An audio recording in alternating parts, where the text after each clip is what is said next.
Hi, I'm Igor. And I'm Charlie. Welcome to Spoiler Club, the show where we talk about the movies, TV series, and books that we're loving or loving to hate. Nothing is off the table, which means yes, there will be spoilers, big ones, plot twists, endings, betrayals, bad decisions, questionable wigs, unforgettable performances, and all the moments that made us scream at the screen. Today, we're diving into Pillion, what worked, what didn't, and what we absolutely need to talk about. What am I gonna do with you? Whatever you want, really.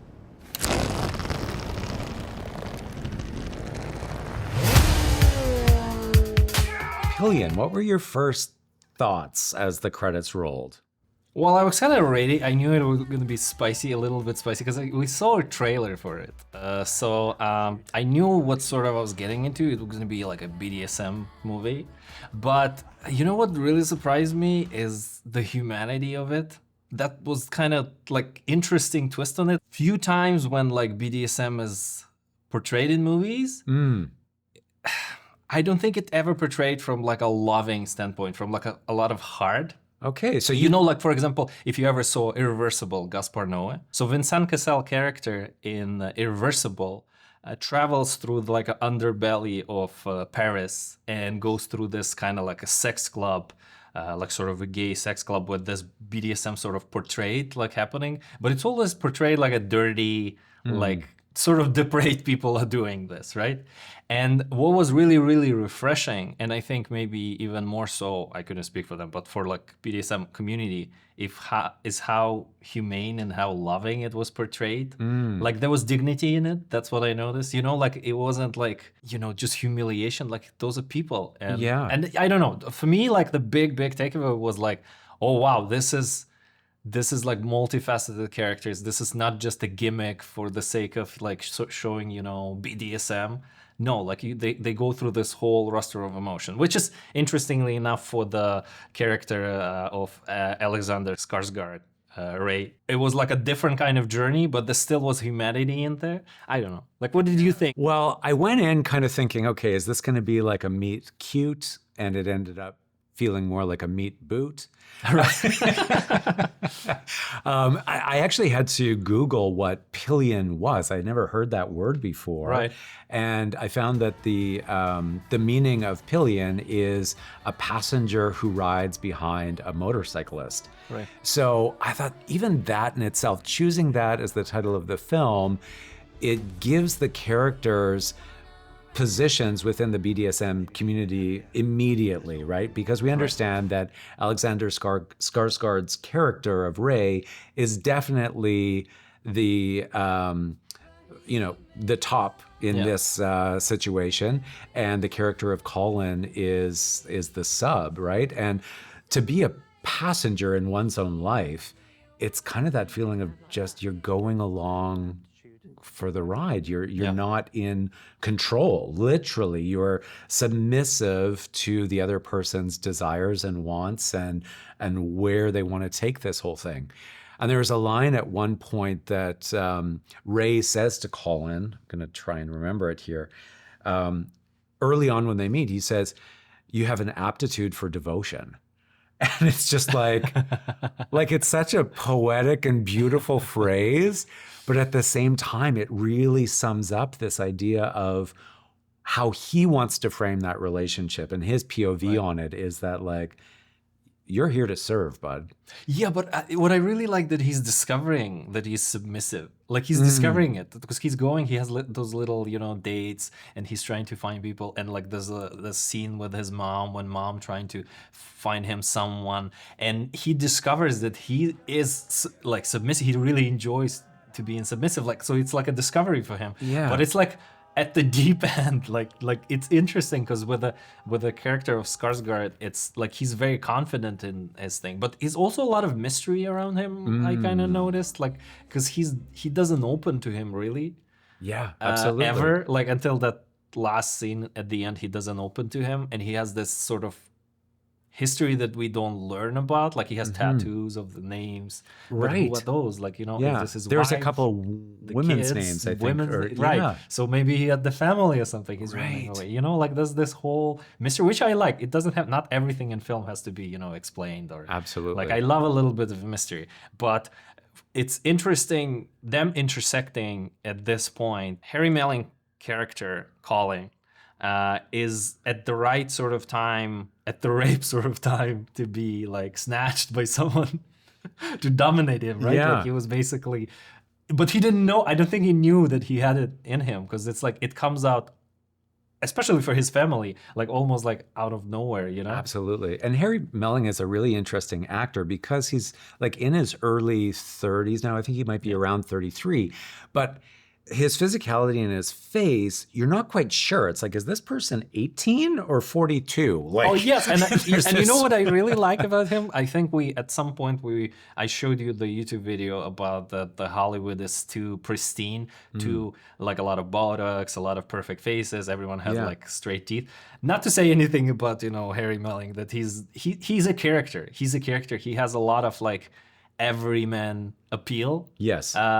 Which is great. I don't think it's derogatory in any way. I think everyman appeal is very, very important. I mean, we're kind of losing those characters. Yeah. That you can, you know, that's not perfectly symmetrical. That's not perfect, you know, perfect everything, hair, skin, and everything. He has that sort of appeal, and I think it's very important. And I think he's, you know, manager and his team and him personally, he knows it and he plays it into his strength. For sure. And the crew, you know, film crew who was like casting those characters, like that was a purposeful, you know, cast. I think maybe that was one of the reasons was the contrast between, you know, Skarsgård and him. Totally, the like, juxtaposition, because Skarsgård is like this bronze Apollo god. I mean, and he is in his 50s, and I'm looking at this dude and just thinking like, okay, I gotta do some more push-ups and pull-ups, and if I can be looking like that in my 50s, life is gonna be good. Right. Did you feel, I mean, I thought it was interesting that you said that we're seeing the role of Colin kind of like coming into his own and discovering himself. I felt like it could have been viewed one of two ways. It could be this like self-discovery and empowerment. Conversely, it could also be this like shrinking and diminishing of the character. I don't think that was happening at all. No? I don't Okay. think he was like sucked into like a sect of BDSM and he was like didn't know how to get. He was like really leaning to it from the beginning. I think it really opened him. It was like akin to him getting into like a chrysalis, right? And then he really opens up sort of as a butterfly at the end when he can actually put the ground rules, like when he has his sort of next, you know, partner, next dom who's going to dominate him, he sets the ground rules. That heartbreak that happened, you know, at the end for him was like serious learning to really, really grow as a character. Because I feel like he opens up. He was not happy. Like his life was pretty miserable. He was kind of like a Joe Schmo, like sort of singing in the quartet and like. I mean, that was cool. That looked like a happy life. It was happy life.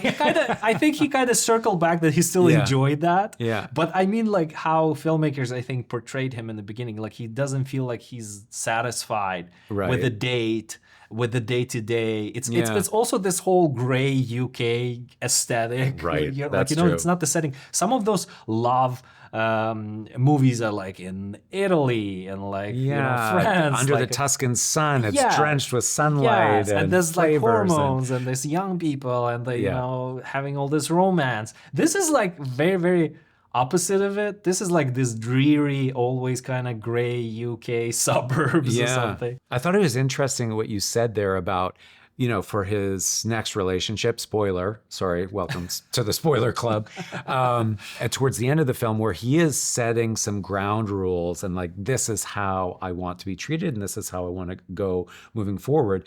Because Pillion is actually based on a book, right? So this is an adaptation to screen. And I'm going to get the name of the author so that we can mention him here. It's Adam Mars Jones' novel. It's called Box Hill. And there was something that was quite different in Box Hill, which is that the initial interaction between Ray and Colin is actually a rape.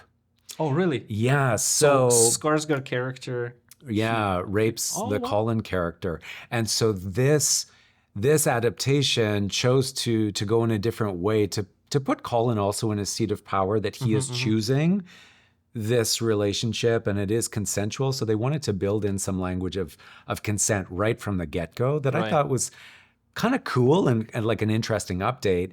And then it carries through to the end of the film where he's had this first experience.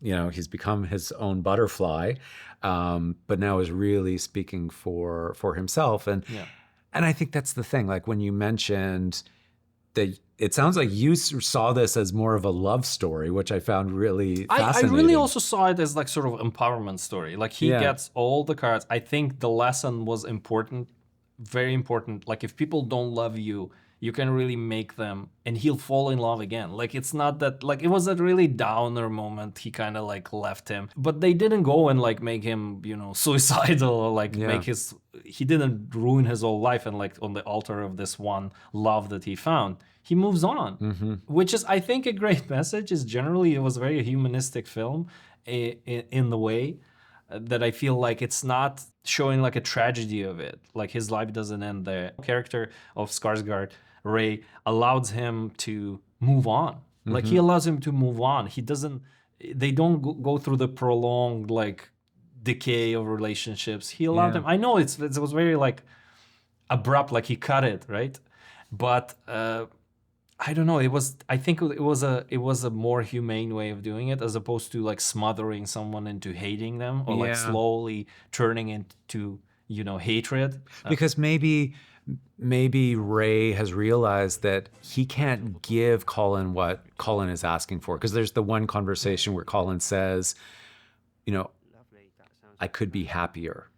And my heart just broke in that moment. And I'm trying to watch the film and not layer on any like kind of, you know, society traditional ideas of what any relationship should be, to not judge just because I'm not involved in the BDSM community. I don't want to ick somebody else's yum. Yes. You know? And so it was great. I found like it was a learning experience to come to appreciate, okay, this is the dynamic. But Colin, I felt, was essentially yearning for more. When they go on that camping trip with the other bikers, and he sees, even though some of the others have this, you know, dom and sub relationship, they can still be cuddling by the fire. Ray couldn't and likely would never be able to give that to him. No, and that's what I noticed. It's about love, actually, and I think the character of you know, Harry Melling actually goes further than, you know, the character of Skarsgård. Like he develops way past that. Like I think Skarsgård character is like an enemy of the film, and he's stagnant. He doesn't develop in any way. Like he was like the first we saw him until the last scene with him, he's identical. There's zero development in him. Like he didn't accept it. He let him to have his one day, but he didn't accepted it. You know? So, and we have this hero sort of journey with, you know, Colin, like this whole arch from like being this little, you know, chrysalis to being this sort of beautiful butterfly, or being, you know, unsure what he wanted to now clearly know what he wanted. He wants love besides the being, you know, dominated by someone. And even in the community of BDSM, the bikers that they were hanging out, the Skarsgård character was standoffish because everyone else had love also. You know, like they showed it a couple of times that they had beyond, like those relationships was not just about dominating, but also having the loving relationships. You know, like it's a really interesting point. And I like how you said that the Ray character, because he is in a point of kind of like stasis throughout the film, he serves as a bit of a reflection, a reflective glass for Colin, that we see the changes happening within him. And you have the sense that Ray is probably just going to go on and repeat this pattern with somebody else, find the next sub, and he'll also be sleeping at the foot of the bed and not allowed on the couch while the dog can come sit with him on the couch. I feel for you know, Colin, he was on a journey of first discoveries that he's really into. Like we caught him, like it's like if anything for filmmakers, it's, you know, kudos to filmmakers and the book, that it catches the person in the right time. They're just And stepping into this new world. yes. Yeah. And we don't want to like not necessarily want to see his like journeys after. Like we want this. Like this is the coming of age, like you said. Like this is opening up story, the most interesting part. And I think it pushes as a film, it pushes it into interesting directions without censoring anything. I think I would love to hear what actual, community is saying about it. Because I wonder how accurate it is, for the community. Hey, if you're in the community, drop your comments below. We'd love to hear from you, or if you have questions, or if you have specific, thoughts about it. Was this accurately reflecting your life? I would also love to know educate too. us. I feel like educate us about is this was correct? Because sometimes you're watching things, especially like I notice it a lot when Hollywood characters speak like Russian or Ukrainian. It's like, or they allude to some historical cultural things, and you like just cringing. You're like, oh my god, who told them this? Like this is not how it's accurate. Yeah. So I don't actually know. Like we really enjoyed the film, but because we're not in the community, I feel like it will be very valuable to hear from from the people from community to point out, is this accurate? Is this how relationship in BDSM community are developing? Yeah. Or is this sort of outstanding example? Okay, I have one more question. Yes. I want to know, what were your thoughts about Colin's parents? Because every time they got together for me, I was like riveted watching the father. I was like, wait, is he like a secret biker? Is he in this world? Like he had this, for me, it's like the dad represented like a radical acceptance. Yes. And mom kind of represented caution or concern, parental concern, right? And what I think is really fun about the movie too, it's like it's taking queerness and a segment of the queer community and mashing it up against like suburbia and kind of just like conservative norms and all these things, and putting them around the dinner table, Right. literally, and being like, okay, figure this out. Like how does this work? And we got to kind of witness it in a beautiful way. What did you think about the family dynamics? I really think that the family is like exclusively supportive. Like from the beginning, mom was the person who was like hooking him up with the dates and stuff. So she was already like, he was already out. They were super accepting, and I think father was even more, almost like, I don't know if they ever come like that. Like he's extremely supportive. He tries, he even drives him around when he tries to find the Ray, and so it was this extreme support. But yeah, mom was cautious and she was suspicious, and I would be, because as I said, the character of Skarsgård is not on the development trajectory, right? Like not fully emotionally mature. No, or maybe he is. I don't know. Again, that's like a judgment. No. Maybe it doesn't even matter, because the main point, he has no development whatsoever. He's static. Yeah. He's static character. He's the first time we see him till the last time we see him, it's identical character. So when they have a dinner scene, like he's not receptive for anything. Like he just, this is the line, So he's like embodiment of like perfect dom, let's say, right? Like he's this, and he never changes, because I think he's like James Bond, like James Bond. No, I'm not joking. Absolutely. Like James Bond never changes, right? Yeah, it's like a character out of a kid's like toy box, right? It's this is what it is, and you always know what to expect. It's like Winnie the Pooh, right? That's what I want, and that's it's what exactly that, Yeah. and that's what you're getting, and that's where I think the mom character for me is reacting realistically and very, very naturalistically for me to the proposed situation of it's almost like improv. Like she almost reacts like she would, like any person would react, right? Absolutely. She's like, what is happening to my son? I feel like the character of the father is just beyond supportive. Like it's almost unrealistically supportive. That's how I felt, at least. That was my question. That's why I was like, is dad in the biker gang? Is dad going camping this weekend? Because he seems very on board. But also they had this loving relationship. Like there was this support, And there's this also all this arch of mom dying. And I think that's why she was so protective of the son, because she's basically passing. I think she was right. Yeah. It was not the character for him. Yeah. Because there was no love. And mom and them having this strong bond and strong love with Colin's father and mom, that I think he self-consciously is trying to also find. Mm-hmm. I think she knew that there was nothing there with, Skarsgård character.